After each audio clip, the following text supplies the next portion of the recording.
Hello my beautiful people. உங்களுக்கு ஒரு புது லேங்குவேஜை ஒரு புதிய முறையில் ஒரு குயிக்காக படிக்கணும்னு சொல்லி ஆசை இருந்தால் இந்த வெப்சைட் உங்களுக்கு கட்டாயம் உதவும். ஸோ நீங்கள் செக் பண்ண வேண்டிய வெப்சைட் லிங்கோ ஹட்.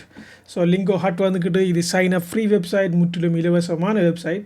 இதில் பார்த்தீங்கன்னு சொன்னால் நிறைய மொழிகளை பரிச்சயமாகறதுக்கு இந்த வெப்சைட்டை நீங்கள் பாவிக்கலாம். நீங்கள் என்ன மொழி பேசுகிறீங்க, என்ன மொழி பேச விரும்புகிறீங்கன்னு செலக்ட் பண்ணிங்கன்னு சொன்னால் அது உங்களுக்கு நிறைய ஆப்ஷன் தரும். அது மட்டும் இல்லாமல் இதில் வந்துக்கிட்டு ஒரு இன்ட்ராக்டிவ் மூலமாக உங்களுக்கு லேங்குவேஜை படிக்கக்கூடிய வாய்ப்புகள் இருக்குது. அது மட்டும் இல்லாமல் ஒவ்வொரு சொல்லையும் ஒவ்வொரு சென்டென்ஸையும் நீங்கள் எப்படி உச்சரிக்கணும் என்றதையும் இந்த வெப்சைட் உங்களுக்கு தெளிவாக காட்டு தருது. லிங்கோ ஹட்டில் நீங்கள் ஒவ்வொரு வார்த்தையை உச்சரிக்கத்தை தாண்டி அந்த வார்த்தையை உச்சரிக்கும் பொழுது என்னென்ன சொற்றொடர்கள் அதை தாண்டி வருகிறது என்றதையும் அது தெளிவாக காட்டும். அது மட்டும் இல்லாமல் நீங்கள் ஒரு டீச்சர் இருப்பாங்கன்னு சொன்னால் உங்களுக்கு உரிய மெட்டீரியல்ஸ், இந்த படிப்பிக்கக்கூடிய மெட்டீரியல்ஸ் எல்லாத்துமே இந்த வெப்சைட்டில் காணப்படுகிறது. ஸோ இதான் லிங்கோ ஹாட். கட்டாயம் செக் பண்ணி பாருங்கள். ரொம்ப இன்ட்ராக்டிவாக நீங்கள் ஒரு புது லேங்குவேஜை லேர்ன் பண்ணுறதுக்கு இது கட்டாயம் உதவும். ஸோ கட்டாயம் செக் பண்ணி பாருங்கள். அடுத்த வீடியோவில் சந்திப்போம். See you soon.